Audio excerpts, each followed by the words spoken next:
These are my Cabo 1 and 2 family dwelling codes going into my UPCs here, and then followed on the end with the few national and Boca plumbing codes.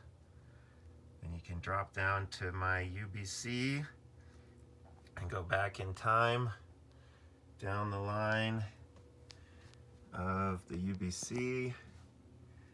It's the bright sun coming in from the snow, from the window, all the way down to some of the oldest, and then this is outside of the UBC, but just some couple really old pamphlets. This is just, I throw my really old stuff in right at the end here, like this 1925 from Wisconsin, or this one here, this dwelling house from city of Lincoln, Nebraska, from what, 1933. So that's the Uniform Building Code shelf. And then you can go down here. These are my UMCs, starting from 64. I'm consistent, everyone to the 94.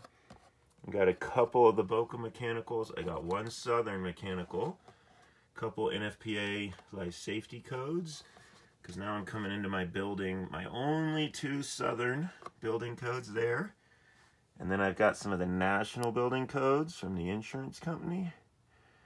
And then my few Boca codes at the end. Drop down and you've got my electrical shelf, going all the way back to some old ones here. And then on the very end I have some old energy codes, the old model energy codes here. And I think this one is this, yeah, Uniform Solar Energy Code from the 70s. Drop one more down, and you've got the original Building Code Administration, set then the 2nd edition and then the 3rd edition. Those are well-known books. And then a couple little random ones here, and then my Uniform Fire Codes cross.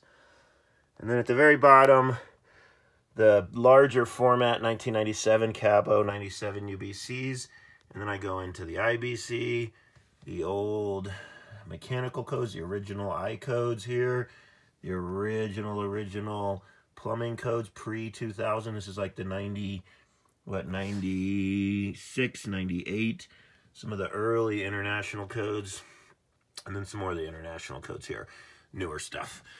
Then if you come up and around to this side here, these get into a lot of state-specific codes here, some old plane review manuals, some old reference standards.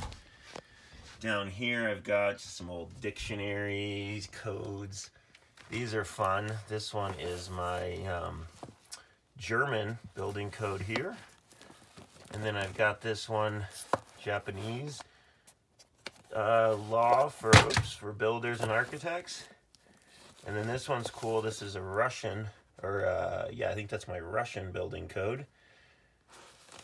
So a couple from other countries in here. What's this guy? Housing standards from Canada.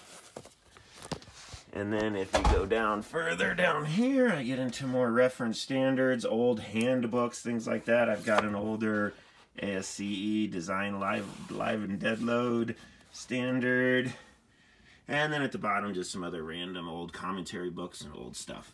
So there you go. That's sort of the rundown of the collection, all my little trinkets, little things from my grandparents in history. And then, of course, I have this shelf that's got all the pins. I also collect pins, badges, building inspector badges, belt buckles, like this guy. Standard codes from Southern Building Code belt buckle, and I've got a Boca belt buckle.